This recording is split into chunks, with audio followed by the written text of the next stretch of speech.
Good afternoon, everyone, and welcome to the April branch meeting. My name is Julia Clark, and I am the president of the ASCE Houston branch.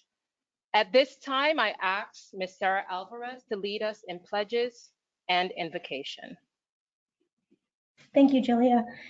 As you're able, I'd like to invite you to stand with me for the pledges. I pledge allegiance to the flag of the United States of America and to the republic for which it stands, one nation, under God, indivisible, with liberty and justice for all. Now for the Texas Pledge of Allegiance. Honor the Texas flag. I pledge allegiance to thee, Texas, one state, under God, one and indivisible. Please bow your heads with me for the invocation. My Heavenly Father, I thank you for allowing us to meet today. I pray for the health of our world. May you have mercy on us during this time and comfort those who are grieving. I pray you guide the leaders of our nation and the world to make decisions which will restore the health, safety, and welfare of the people. I pray you protect the frontline workers as they continue to fight this global pandemic and provide opportunities for those who have been relieved of their job. I pray you use this crisis to bring out the best in people, rebuild communities, relationships, and finish the construction on 290. May you bless our meals to the nourishment of our bodies. I pray this in your Son's name, Jesus Christ. Amen. Thank you. If you stood with me, you may be seated.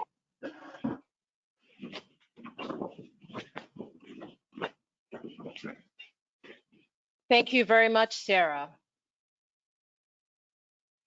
I would like to recognize the following ASCE Houston branch sponsors. These sponsors are vital for supporting a bulk of the branch's events. And the bulk of those operations events are our branch meetings, our K through 12 STEM programming, and our scholarship program. Our platinum sponsors are ADS, Ameritex, BGE, Contech,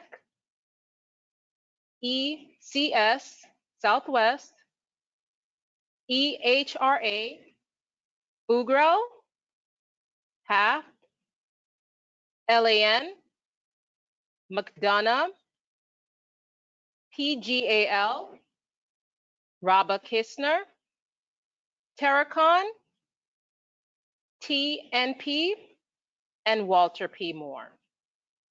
Our gold sponsors are Aguirre and Fields, Cobb Fenley, HR Green, and RPS. Our silver sponsors are Dannenbaum Engineering Corporation, Nino and Moore, and T. Baker Smith. There are a few events that are scheduled for the next few weeks. There are several virtual happy hours that are being planned by our Younger Member Forum. The first event is the Sandcastle Virtual Happy Hour, which will be held this Wednesday, April 29th at 5:30 p.m. The second event is a branch-wide happy hour, meaning everyone, not just younger members, but everyone can participate. That will be held on Wednesday, May 13th at 5:30 p.m. Please visit our website at www.ascehouston.org for more information. There is a technical webinar that is scheduled on Tuesday, May 12th at 1 p.m. The title of the webinar is Geotechnical and Environmental Considerations for the Design of Civil and Transportation Engineering Projects. Our webinar speaker is Mr. David Eastwood, the president of Geotech Engineering and Testing.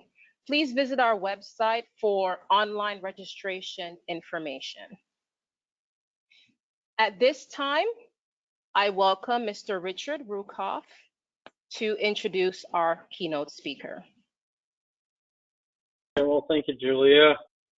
Folks, for your own information, the presentation is available as a PDF. If you go to the screen, you can pick it up and download it to your computer.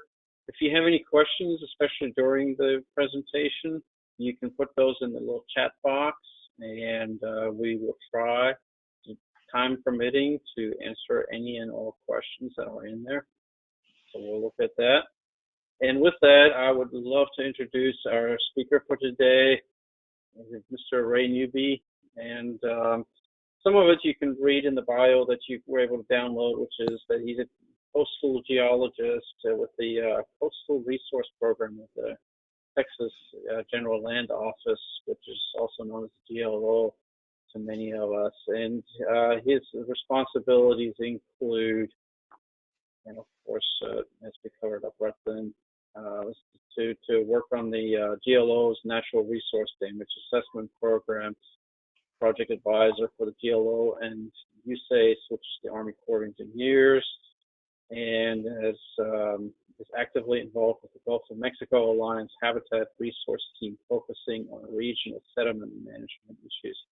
And one of the nice things that I would like to say about Ray is that I met him through something called the Bug, which is a Galveston Bay Foundation, Galveston Bay, when the Corps of Engineers and the Port of Houston Authority were widening the Houston Ship Channel the last time from between 1995 and 2005. They created a program called the Bug, which is the Beneficial Uses Program, a group, and he is one of the most instrumental folks of that group. It includes all state and federal agencies that are responsible for Galveston Bay. And one of the things that when I got to be part of it about 6 years ago, was that I realized that Ray has a passion for whatever he's working on. He had a passion of making sure that we are moving forward on anything that gets done in Galveston Bay is to the benefit of the people of Texas and the animals of Texas. And since then, he's kind of moved on. And for a while, he was working on what I call the Coastal Spine Project, and the passion that he had for the people of Texas, working, making sure that they're protected, and the passion that he's got today is just it's huge right here. And so I'm very excited that Ray will be presenting on some restoration initiatives of the GLO. Thank you very much for your time, Ray. Thank you very much, Richard. Appreciate the opportunity and the privilege to present to you folks today. Thank you to Julia and Sarah for the invitation for today, but also to Richard. Richard extended the invitation to me to speak originally at the March meeting, which was unfortunately canceled because I think everybody's world got turned upside down during the second week of March. But I'm glad I could make it today, and thank you very much, Richard, for the introduction. I definitely owe you a couple of adult beverages for the angst I put you through on trying to get set up for the original webinar. But thank you very much, folks. And again, I'm Ray Newby with the GLO. And for my presentation, the overview, I'm going to give you some background regarding who the GLO is, what we do, the various programs at the GLO, and then kind of concentrate on the coastal protection and restoration initiatives and planning efforts that we're involved with. You see here we have, there we go, the next one. Okay, and so the GLO's mission, and just reading this one verbatim, is we primarily serve the school children, veterans, and the environment of Texas. And we do so by preserving our history, maximizing state revenue through innovative administration, and through the prudent stewardship of state lands and natural resources. Now, the GLO was actually established by the Republic of Texas in 1836, immediately following the Texas War for Independence. And it was mainly established to issue land grants to the war veterans. And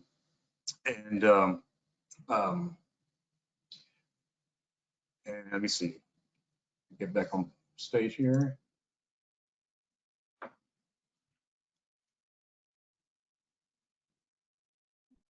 And pardon me, okay. Okay, back on track here. Okay, but it was established by the Republic of Texas to basically issue land grants to the veterans of the War for Independence. And in 1845, when Texas was granted statehood into the Union, the General Land Office became a state agency, and by virtue, we are the oldest Texas state agency. We are basically the manager for state-owned lands and the curator for land records. The various program areas at the, hang on just a moment, let me see. And Julia, have you given me, yeah, okay, I think we're back on track here. Just get through the technical difficulties here. Try to advance the slide here. There we go, all right. And the GLO program areas, we're actually a very many-faceted agency. Actually, it's essentially about 3 or 4 agencies smashed together in a small agency that employs about 600 folks. Our program areas, we have archives and records, in which we keep surveys, land records, survey notes, even Spanish and Mexican land grant information. And I encourage anybody that happens to be up in the Austin area, if you want to come to our offices at 1700 Congress Avenue, we're right next to the Bob Bullock Texas History Museum. But on the first floor, we have our archives and records, and they do give tours to show you our archives and our climate controlled area where we have historical maps and land grant records, even some of the muster rolls going back to the Texas Revolutionary War. We also have our asset management enhancement section, which mainly involves leasing state-owned lands and state-owned submerged lands. And we have our energy resources division, and they're mainly occupied with the collection of oil and gas royalties to fund the permanent school fund for public education. Additionally, we have the Veterans Land Board, which is a program that grants low interest loans to veterans for land as well as homes. And then about 10 years ago, the Texas legislature gave us the administration of the Alamo to both rehabilitate the building as well as to expand the Alamo complex to put it back towards its more of its historical perspective as the shrine of Texas independence.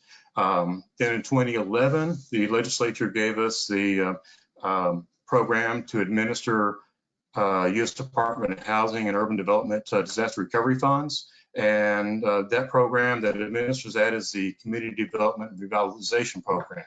It was formerly known as our Disaster Recovery Division. We also have the Coastal Oil Spill Response Program, where the GLO is the lead state agency working in concert with the U.S. Coast Guard to respond to oil spill and to prevent oil spills within the Texas coastal zone.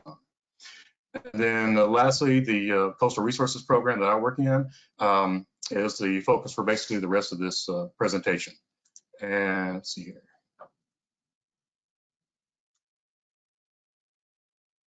Okay, and to give you a little perspective on the GLO and the coast of Texas. Hang on.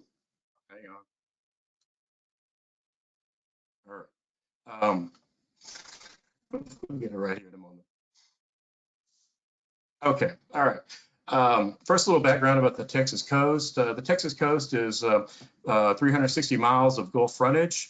We have more than 3,300 miles of bay and estuarine shoreline behind the barrier islands that we have.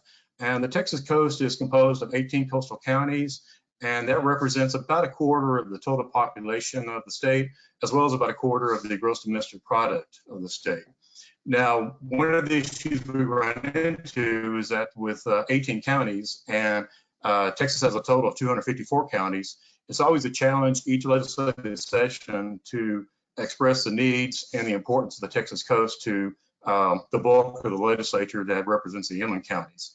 And I guess one way we try to put it in perspective is, if you think about the coast of Texas, it's the coast of Texas that really makes Texas such a unique state. And I wish, if you could imagine, if Texas didn't have a coast, we'd just be like Oklahoma. But anyway, thankfully we do have the coast of Texas. And the GLO, since 1836, as I mentioned, we've been the manager of state lands, including the highly influenced state on submerged lands. Also, with regards to the coast, we're the lead agency responsible for the coastal management program. We're also involved in working with municipal and county governments on beach and dune protection. We also administer the Coastal Erosion Planning and Response Act program. I previously mentioned the Coastal Oil Response Program, as well as the Community Development and Revitalization Disaster Recovery Program. And to go into some of these programs in detail, the first one that we have is the Coastal Management Program. See if this cooperates. Okay. And the Coastal Management Program was enacted under the Federal Coastal Zone Management Act. The Texas legislature adopted the pardon me, a little delay in the controls here. Pardon me. Going back up. Okay. The Texas legislature passed the Coastal Management Program back in 1997. We were approved by the National Oceanic and Atmospheric Administration to administer the Texas Coastal Management Program. We receive funding through NOAA each year to help fund the program, as well as to incorporate some of our grant programs. The Coastal Management Program, from a regulatory standpoint, we have what we call a federal consistency review, which gives the state of Texas authority to review significant actions by the federal government. And probably where that is most in action is the Section 10 and 404 permitting program for the U.S. Army Corps of Engineers. We basically review each permit that comes out for public notice from the Corps.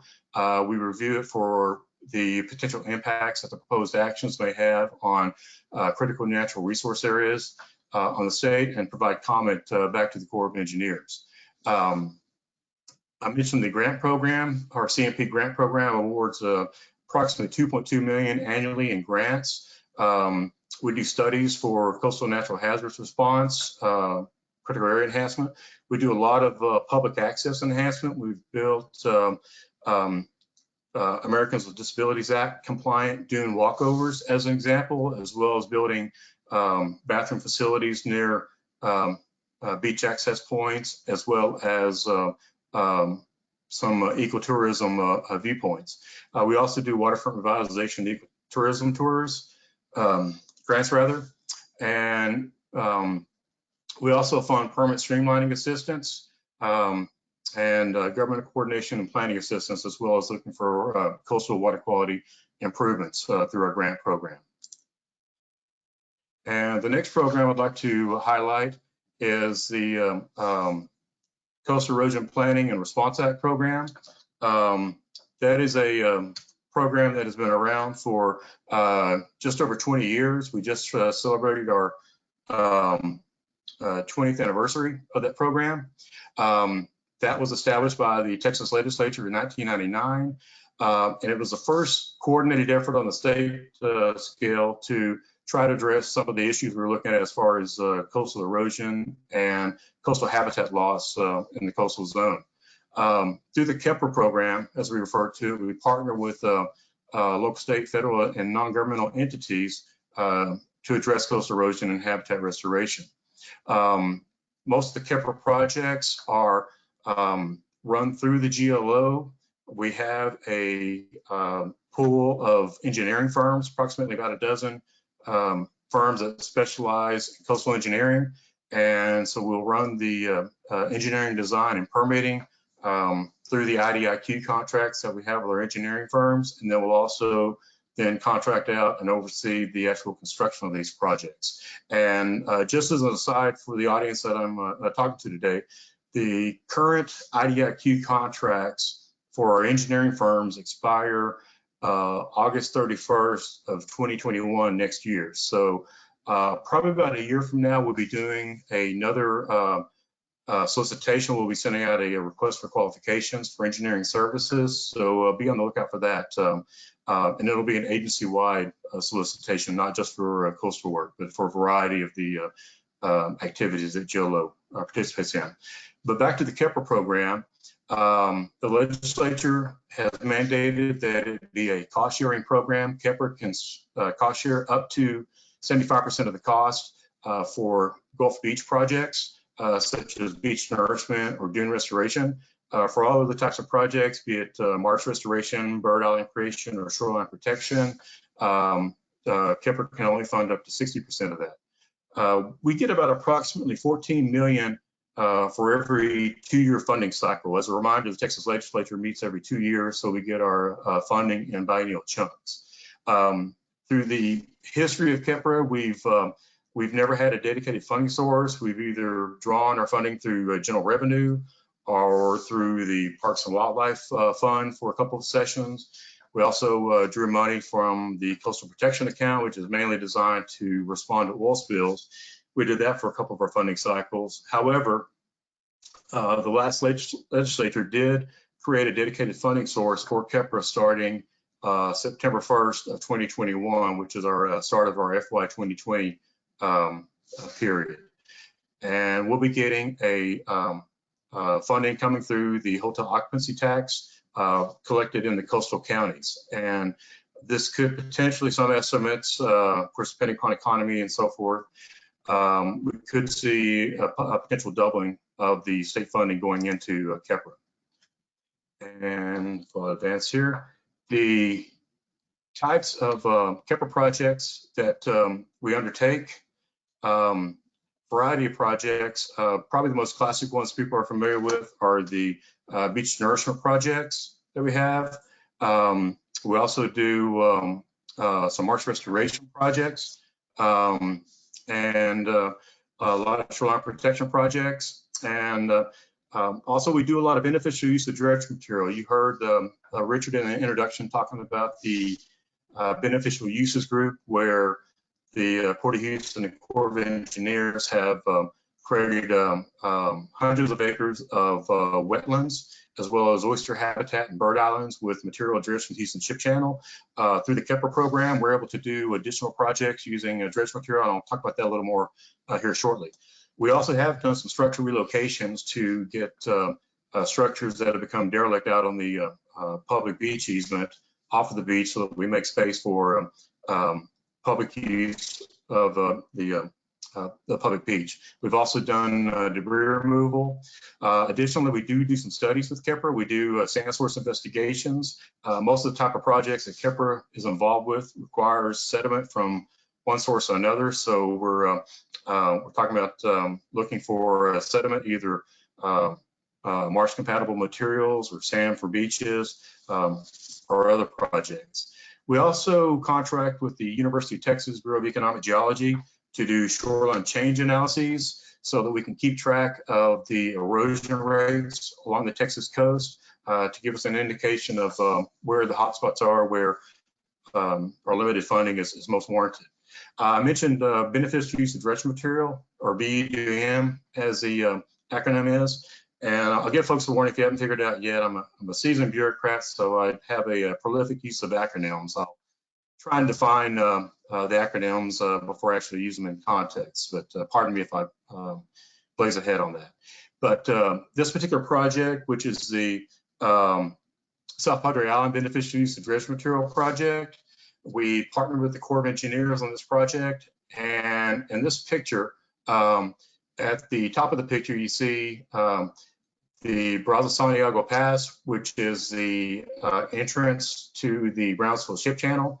And when the Corps of Engineers dredges that, they place the area either at a county park down here or further north up here at an erosional hotspot within the town of South Padre Island. And here's a aerial view I'll advance for you here in just a moment. But the way that it works on this is that we partner with the Army Corps of Engineers. The Army Corps is required to maintain the Brownsville Ship Channel, which is down here at the bottom of this picture, and they have to maintain it for safe navigation. However, let's say, for instance, where they would normally dredge this channel, and they would traditionally place the material out here in a EPA permitted offshore dredge material disposal site. However, this is in pretty deep water, and this is really good sand that ends up in this channel. And so, let's say the Corps has to spend $1 million to go in and dredge this channel and put the material offshore here. However, if we approach the Corps and say, hey, it's really good sand, we would like to see it put on the county park, as well as up here in the at the erosional hotspot at the north part of the city. The Corps will do the cost estimation for us, and I may come back and say, well, that the total project for dredging and placement is going to be $1.5 million. But since the Corps has to spend $1 million regardless to maintain navigability of that channel, if they can have somebody step up and provide what we call that incremental cost, that extra $500,000, they will work and put the plans and specs together to have the project bid out as a beach nourishment project and have their contractor do the actual work. And here's a new acronym for you, DMPA, which stands for Dredge Material Placement Area. And the Corps has designated these sites as alternative dredge material placement areas, and they've gone through the process of going through the environmental assessment and coordinating these sites for environmental compliance with the state and federal resource agencies. But typically what we do, I mentioned the incremental cost, let's say it's $500,000 per event. GLO, using Kepler funds, will partner with the city of South Padre Island and Cameron County to cover that incremental cost and perform the project. And it's a really cost-effective means of getting sand on the beach. Other ways that we do beach nourishment is what we call truck and dump, is where you are excavating sand from an upland sand pit and trucking to the site. That is typically a lot more expensive than the BUDM effort. Another program area that the Coastal Resources Program at GLO administers is the Gulf of Mexico Energy Security Act program, otherwise known as GOMESA. And that's a program that was passed by Congress back in 2006.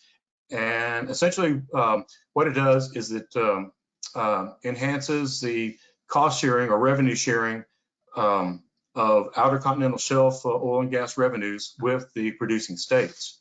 And so depending upon how much the federal government gets for lease sales and oil and gas royalties in the outer continental shelf, the OCS, they share those revenues with the states, and they send money directly to the state as well as directly to the 18 coastal counties. And in 2019, for instance, Texas, the state of Texas got $46 million, and $11 million was divided up amongst the 18 coastal counties based upon population. The authorized uses for GOMESA funds are for coastal protection, conservation, and restoration. And since they are coming to GLO, and those uses correspond with our CMP grant program, as well as our the uses for the Kepler program, we're using GOMESA funds to help bolster those programs. I had mentioned that with Kepler, there was a required cost sharing with our local partners. And sometimes, and be honest, these projects are pretty expensive, and sometimes it's very difficult for our local sponsors to come up with the required cost share, especially for the construction of some of these projects. And so we're able to use GOMESA to offset some of that local cost share amount. And so we're able to put a lot more of our Kepler projects towards construction much sooner than we would have without the GOMESA funding coming in. And then we also receive funding through the Deepwater Horizon oil spill settlement, also the Restore Act. It's a tremendous influx of funding coming into Texas. Unfortunately, it did take a tragedy to result in these programs. And let us not forget that, we just passed the 10th anniversary of the Deepwater Horizon tragedy, where 11 lives were lost and resulted in the worst Gulf oil spill. But out of the negotiations with British Petroleum and Anadarko and some of the other responsible parties, there was essentially about $18 billion through the settlement and Clean Water Act penalties that are being put towards restoration. And the three primary funding streams, the first one is the natural resource damage assessment settlement, which totaled about 8.8 billion for the entire Gulf. Fortunately, Texas was not hit as hard as, say, Louisiana, Alabama, Mississippi, and Florida. But we are still seeing $230 million through the NERDA pathway coming to Texas. There's also about $2.5 billion that was dedicated to the National Fish and Wildlife Foundation, which is a foundation that was actually established by the U.S. Congress to aggregate various funding streams to put towards habitat restoration nationwide. But they created with the $2.5 billion the Gulf Environmental Benefit Fund, and out of the $2.5 billion, about a little over $200 million is coming to Texas. And then we have the Restore Act, and I just realized after I put my presentation together that Restore is an undefined acronym that I have, and it stands for the Resources and Ecosystems Sustainability, Tourist Opportunities, and Revived Economies Act. And that was the act that was passed by Congress, funded by the Clean Water Act penalties that were levied against the responsible parties. And so, and that is a grant application program that is divided based upon a quality review of the applications received for this. So there's no set amount that's specifically allocated for Texas under Restore, but we are seeing a significant amount of Restore funds coming to Texas. The restoration goals under Deepwater Horizon, let me get back to the slide. Primary goals to restore and conserve habitats, restore water quality, protect coastal marine resources, enhance the recreational opportunities, and provide monitoring and adaptive management of the Gulf-wide systems. Of the natural resource damage assessment or NERDA funds that are coming to Texas, those funds are administered by the Texas Trustee Implementation Group, of which GLO, Texas Commission on Environmental Quality, and Texas Parks and Wildlife Department are the state agencies that comprise the state agencies for the Texas Trustee Group. And back in October of 2017, we put out our first restoration plan covering about $23 million worth of some of the NERDA funding coming to Texas. And this is the list of the projects that were included in that restoration plan. The yellow arrows that I have indicated here are the projects that GLO is taking the lead to administer. The other trustee agencies request that we take most of the construction-related projects, since we have the setup under KEPRA with our pool of engineering firms and our experience in contracting. They request that we take the lead on the projects involving significant construction. And you see some of these projects, we're looking at, we have an oyster restoration engineering project, which is looking at how to rehabilitate the oyster reefs in Galveston Bay that were covered by sediments resulting from Hurricane Ike way back in 2008. We're also looking at how to best restore intertidal oyster reefs through that program. We're also working on the Bird Island Cove habitat restoration project. That's one of the many wetland restoration projects we've undertaken on the backside of Galveston Island. We're also doing the McFadden Beach and Dune restoration project. And we're also looking at Bessie Heights and Pierce Marsh wetland restoration projects to conduct those projects via the beneficial use of dredge material. We also just completed the Indian Point shoreline erosion protection project down in Nueces Bay, near or between Portland and Corpus Christi. And we're soon to start construction on the Bahia Grande hydrologic restoration project that will restore lost circulation between the Laguna Madre and the Brownsville Ship Channel. A significant portion of the Bahia Grande was cut off from circulation back during the original construction of the Brownsville Ship Channel. One of the projects I'd like to highlight is the McFadden Beach and Dune Restoration Project. This is the project, it's a 17-mile beach nourishment project in Jefferson County that is to provide protection for the McFadden National Wildlife Refuge and the marshes behind it, as well as the intercoastal waterway. And there's a significant strategic petroleum reserve site back behind this project as well. I have here 60 million of NERDA funds, as well as the National Fish and Wildlife Foundation, Restore, Kepler, and Gomesa funds, all being leveraged together. Actually, I did get an update. I think we're now up to about 75 million. This will be the largest beach nourishment project in Texas. And it's going to take about 3.4 million cubic yards of sand, and we're utilizing an offshore borrow site for this project. And this project should be kicking off hopefully within the next 9 to 12 months. And it should take probably about 9 months to construct. This is, like I said, one of the biggest projects that we've ever undertaken in Texas. I mentioned for the McFadden project that we're having to obtain the material from offshore. Looking on this graphic, this is roughly where the McFadden project is located, up in Jefferson County. However, folks are familiar with our beaches and our barrier islands and the abundance of sand on those features. However, in the overall scheme of things, our barrier islands are essentially just a small ribbon of sand overlying marine clay of the Beaumont Formation.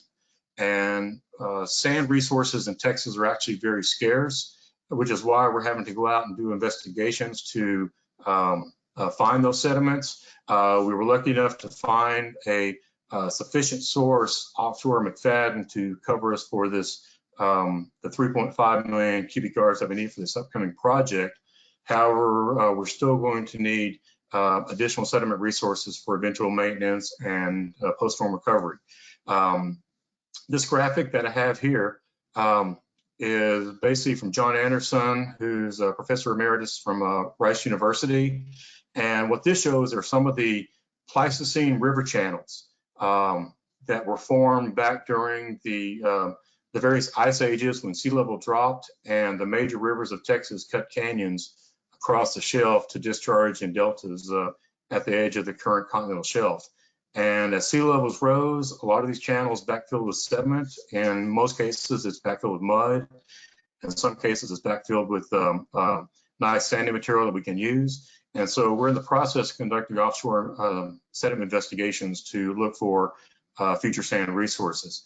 Mentioned before, we also do a lot of coordination with the U.S. Army Corps of Engineers for beneficial use of dredge material.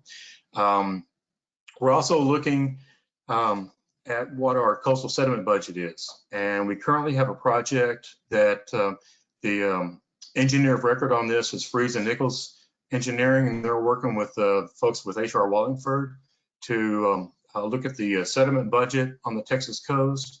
And basically, when we talk about sediment budget, is identifying where is sand being deposited, where is it accreting, versus where is it being eroded from, what are the sediment transport mechanisms that are governing the transport, what is the flux of that sediment, to help us have a better understanding of the physical parameters of the geomorphology of the Texas coast. Additionally, we are collaborating with the U.S. Bureau of Ocean Energy Management on their offshore sediment inventory. One thing I didn't mention early on was that when Texas came into the Union, Sam Houston negotiated with the federal government, and where most coastal states have jurisdictional waters extending 3 miles offshore, Texas is the exception. We have jurisdictional authority over submerged lands extending 10.3 miles offshore. However, there are significant sediment resources that have been identified in the outer continental shelf areas under federal jurisdiction, and so we're continuing to work with BOEM, the Bureau of Ocean Energy Management, to identify potential sand sources out in OCS waters and to map those. And we're also working with BOEM to supply them with information that we have on state waters so that they have an overall inventory of Gulf sediment resources. And part of this effort to develop our sediment management plan is to also help us identify resource conflicts with potential sediment resources that we may have out there. You know, there's a lot of activities that go on offshore, mainly oil and gas, and a lot of people, when they were siting infrastructure out there, they never really thought that somebody would have a need for sediments coming from the bottom of the Gulf. But as we've shown with funding increases and the need for restoration increasing, there is a growing need for the use of sediments from offshore areas. Pardon me, this isn't the best graphic to really look at. It's kind of dark, but what you're looking at here is this is a map from the Bureau of Ocean Energy Management from BOEM, and you're looking at, it's mainly the coastal Louisiana, a little bit of Texas over here. And what you're seeing are these are abandoned oil and gas pipelines that have been mapped offshore. And a standard practice is when a pipeline offshore reaches the end of its service life, a lot of times the operator is allowed to flush the pipeline with seawater and cap it and leave it in place if it's at a sufficient depth where it shouldn't cause any harm to navigation. However, as the need for offshore sediments have increased, there's an increasing level of conflict that has come up where you may have a significant great sand source, which indicated is rare in the Gulf of Mexico to find good sand. But if you have even a decommissioned pipeline extending over that sand source, you have to leave a 500-foot buffer either side of that pipeline, even if it is decommissioned. So that's a significant amount of sediment that is off limits to us. And so we're working with BOEM, we're working with the oil and gas industry. They've educated us on their needs and what it takes to decommission a line, and we've educated them on our need for offshore resources.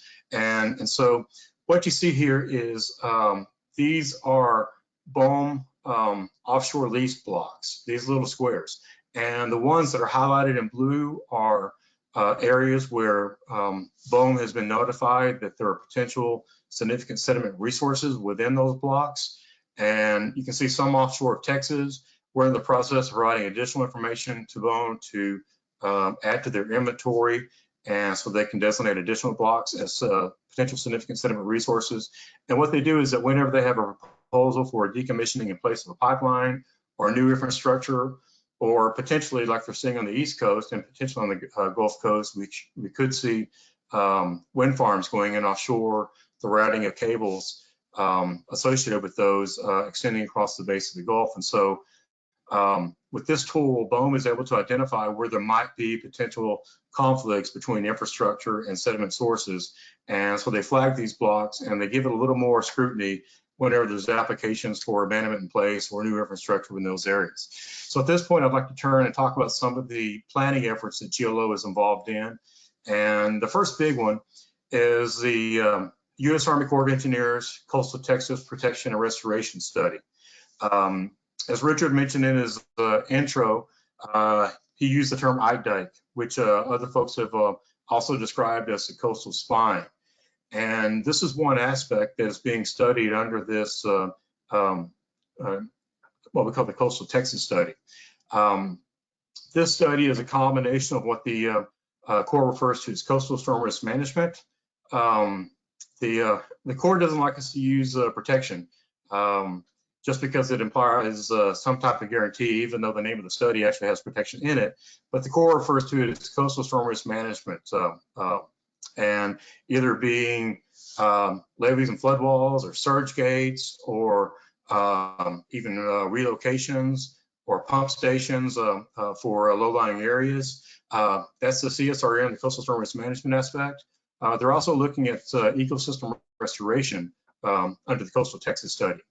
And so we're currently progressing through crafting of the draft feasibility study report and the environmental impact analysis. And this study is ongoing for, I believe, another year and a half, at which time we'll propose a set of alternatives to the Army Corps of Engineers headquarters and then eventually to Congress for hopefully potential funding for some of these storms, risk management options, as well as ecosystem restoration options. And you see the various type of ecosystem restoration measures down here on the bottom that we're looking at. Moving on, again, let's go back to talk about BUDM. We are working to come up with a master plan for BUDM. This is a project that was proposed by Ducks Unlimited with engineering support by Anchor QEA. It also has support by Mr. Matt Mahoney with the Texas Department of Transportation, who is the non-federal sponsor for the Gulf Intercoastal Waterway. And basically what we're looking to do under this project, which is the Texas Master Plan for BUDM, is, as I mentioned, there's the Houston Galveston Beneficial Uses Group, the BUG. Now that entity is specifically to oversee beneficial uses coming from the federal channel for the Houston Ship Channel.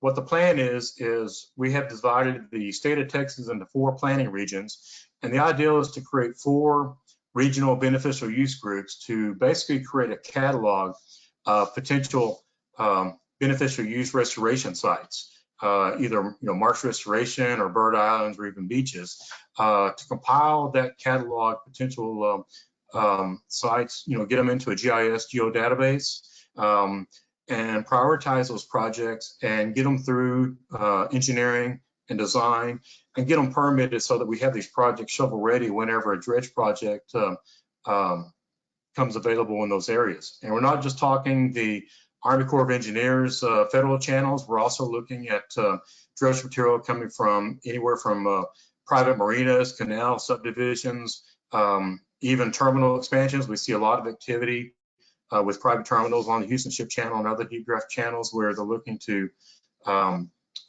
generate a lot of material. And so instead of landfilling this material or putting it behind levees where it's of really no ecosystem use, we can put them towards restoration.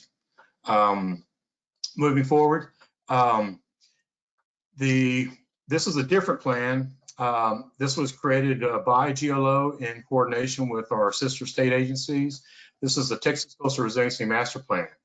And this was a vision by Commissioner George Bush to protect coastal communities and infrastructure and ecological aspects from current and future coastal hazards. And it offers both nature-based as well as structural and non-structural solutions to try to find a continuum between green and gray infrastructure to enhance our coastal resiliency. We first launched our first version of the Texas Coastal Resiliency Plan back in 2017, and then updated it back for the legislature last year back in 2019. I mentioned the 4 planning regions for the Gulf Texas that have been set up, and you see these 4 regions. Region 1 is the Upper Coast down through Brazoria County. Region 2 picks up with the Upper Middle Coast, Matagorda, Jackson, Calhoun. And then we have the Coastal Bend in Region 3, and then South Texas in Region 4. And the goals and objectives were to identify, select, and fund projects that directly address our issues of concern that were identified through our planning effort. And as this, we've developed the plan that accommodates changing coastal conditions with sea level rise, human development, as well as increasing intensity of coastal storms. And we're using this as a tool to communicate with our fellow Texans and the legislature. And this is kind of a busy screen, but it's this cartoon is kind of a flow chart of how we couple the drivers, economic, social, and natural, with the various pressures, natural processes, storms, sea level rise, and human activities, oil and gas development, population growth.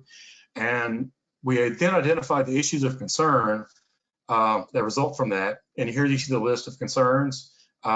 Runs the gamut from erosion to lost habitat to coastal flood damage, storm surges, impacts on coastal resources, as well as abandoned derelict structures. From there, we weigh the human health and human well-being, or the environmental health and human well-being. And then we identify what actions can address the issues of concern. And we come up with various strategies, and then this is where you get the individual projects. And we have kind of a ongoing monitoring adaptive management feedback so that we can update and modify the plan as we move forward. And this little cartoon just kind of illustrates where some of the issues of concern are located with respect to some of the other ones. And I urge you to go online and take a look at our Coastal Resiliency Master Plan. But the various types of ecosystem restoration to infrastructure resiliency projects, as I mentioned, we have a continuum of nature-based green from outright restoration, from hydraulic connectivity to construction and restoration projects, and to gray infrastructure responses to purely structural, to revetments where needed, versus some areas that we can use wetlands to say buffer storm surges instead of building a seawall in some areas. But you see some of the various natural resources and infrastructure and changing conditions that we're dealing with and try to address through the Coastal Resiliency Master Plan. And this was developed in close coordination with our technical advisory committees. There's an overreaching TAC, technical advisory committee, as well as regional TACs that we established. And they're pretty wide ranging from state and federal agency representatives, academia, local elected officials, as well as staff from local governments, representatives from nonprofits, engineering firms, port representatives, and as well as regional trust and foundations and partnerships. And so the issues of concern, as well as the potential actions and potential projects that can address these, were all filtered and generated from the TAC. And instead of having an outright ranking of project 1, 2, 3, 4, we actually came up with tiers of projects in the plan. And our tier 1 projects are the ones that are most feasible, receive high TAC support, and directly mitigate the issues of concern. And the tier 2 projects are the ones that are maybe not as fully developed, maybe don't directly address the projects yet, but still they could be contenders, and with a little further development could be elevated to tier 1 projects. Now the tier projects are, well, let me just say those are in the bless your heart category, and will be evaluated on a periodic basis. But also in support of the plan, we've done some academic studies. For instance, we've done some sea levels affecting marshes model, what we call the SLAM model. And basically what that does is it looks at projected sea level rise over time and looks at what that would do to our coastal wetlands. In some areas, we see where coastal wetlands can migrate upslope if there's no development. However, as a lot of you are aware, there's a lot of roads, there's bulkheads, there's development that is blocking the migration of wetlands upland.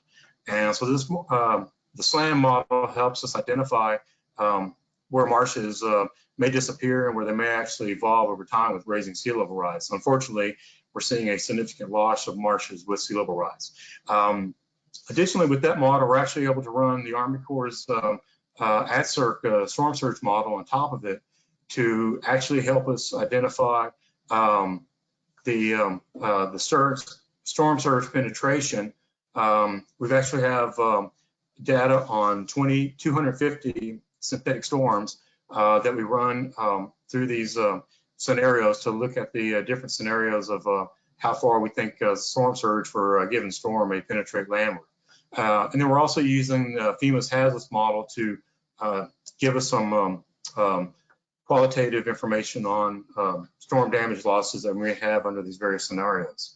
We're also using Coastal Resiliency Master Plan to do policy and organizational improvements. We're using this to guide where we put our KEPRA and GOMESA funds to prioritize those for our tier 1 projects. And we're also working with our sister state agencies such as TxDOT, where they're using our information to plug into the hydraulic design manual to have some considerations for different sea level rise implications. Moving forward, again, I mentioned we're using this as a tool to educate the legislature as well as the greater public. And I urge you to go online and take a look at the Coastal Resiliency Master Plan on the GLO website for more information. We have the full plan as well as some summaries and executive summaries and regional overviews to pull you up to speed. And so kind of simplified version of that flow chart I just showed you. We're doing plan, implementation, and maintenance, and then feeding it back to and updating it. Our next update is due for the legislative session of 2023. We're also doing a lot of public outreach in preparation for the 2023 resiliency plan. So be on the lookout. We invite you to come to our TAC meetings as well as our public meetings that we'll have for the master Then I'll touch on another core study that we just wrapped up, which is the Sabine Pass to Galveston Bay coastal storm risk management study. And this project, again, we partnered with the Corps of Engineers, and we're looking at improvements to the Freeport, Port Arthur, and hurricane storm systems, hurricane protection systems. We're actually looking at a entirely new system for Orange County to protect areas around Bridge City that were highly affected by Hurricane Ike as well as Harvey. And let me just wrap up with a couple of mitigation plans that our community development and resiliency program are undertaking. Again, this is with HUD Community Development Block Grant Funds. The first one is the CDR Mitigation Action Plan, where we have approximately $4.3 billion of HUD funding to develop mitigation plans statewide. 100 million of that is going directly to coastal community resilience. And we're looking at identifying projects to fund structural and non-structural projects, as well as programs and partnerships to reduce the risk for impacts from future natural disasters. The next CDR plan is specific to Hurricane Harvey. GLO's CDR program is implementing $5.67 billion of HUD disaster recovery funding. You see the amounts going to Harris County and the city of Houston. We use this for homeowner assistance for reconstruction, as well as for local infrastructure repair and enhancement. We're even doing funding buyouts from high-risk areas and doing economic revitalization, and also helping the local, regional, and state folks do planning.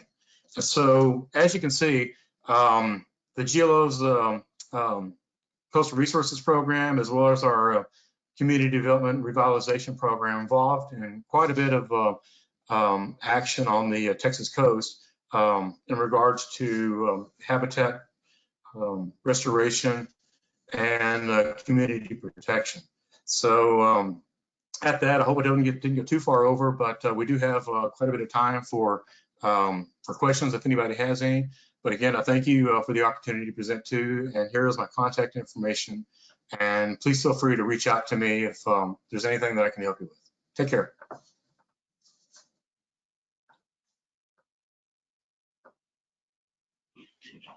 Ray, thank you so very much for your presentation. If anyone has any questions, please do place them into the question window in GoToWebinar. I'll try the best that I can to read the questions to Ray and see if he could go ahead and answer them. The question here, Ray, is it still possible to propose projects under the Texas Coastal Master Plan? We have annually, we have a grant application process. And forgive me, I don't know the dates on that. I think that I think it's still possible to submit a pre-proposal, which I believe is a requirement. I think those are June, I'm not sure, but check on our coastal management program. They should have information on that, because I believe they have some upcoming workshops that they're going to be doing via webinar to give folks instructions on how to fill out the CMP applications and proposals. Additionally, under our KEPRA program, our KEPRA program for the current cycle is fully allocated, but we will be taking applications starting in July of 2021 for funding starting in September of 2022. So CMP funding, the proposal window, I believe, is opening up, but we're still another year out for our KEPRA program. Okay, thank you very much. The next question from David, will the presentation be posted on the ASCE website? I can answer that. Yes, it will be posted on the ASCE, or the Houston branch's website. We will also have a recording of the presentation available after. Probably just take a couple of days to just review the video and to do some modifications. but it will be posted on our YouTube channel, and there will be a link on the website as well. So you have the recording as well as with the presentation slide pack. And the presentation is also in the GoToWebinar, in the webinar as well. Just go to the handouts and you can download a PDF of that. Okay, see. Okay, someone is asking about the presentation again. Okay, are there any other questions?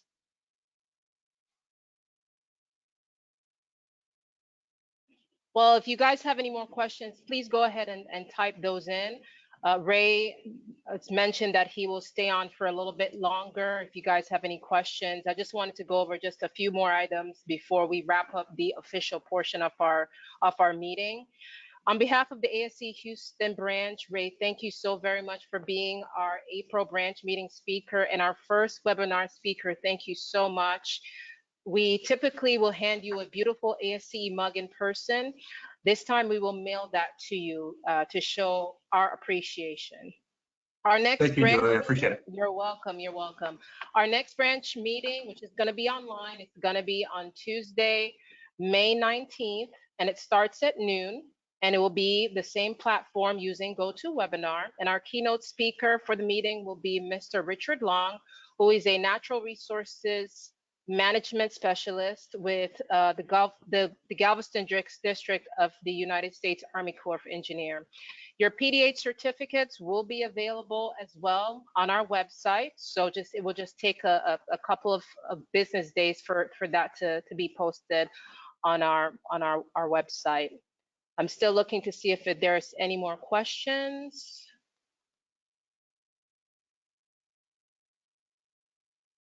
Okay. Someone asked about the PDH. I mentioned that. Okay. Let me see here.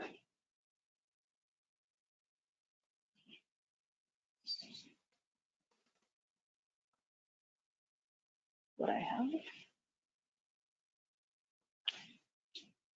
Well, if there are no more questions, I thank each and every one of you for attending this meeting.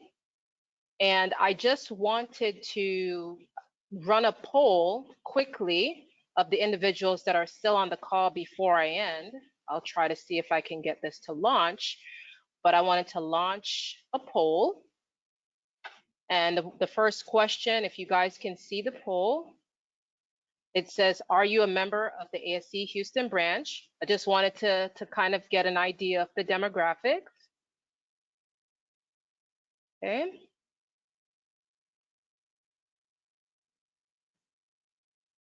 We have about more than 60%. Okay, give probably. Okay. We have 47% of the votes are in. Just give about a minute.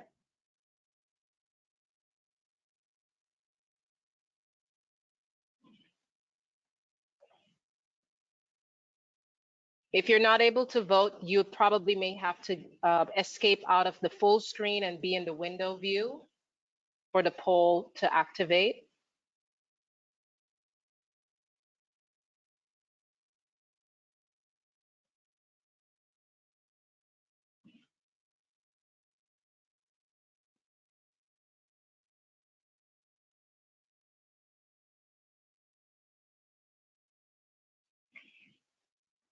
Okay, I'm going to close the poll.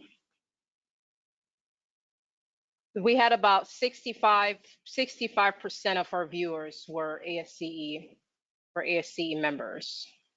Okay.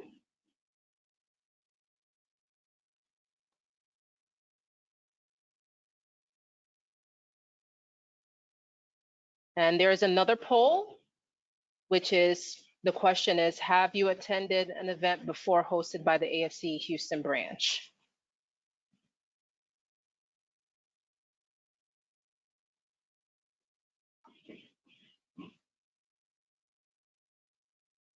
We have about 70% of the votes are in, and we have 79% of the individuals have said yes. Just give it another 30 seconds to complete.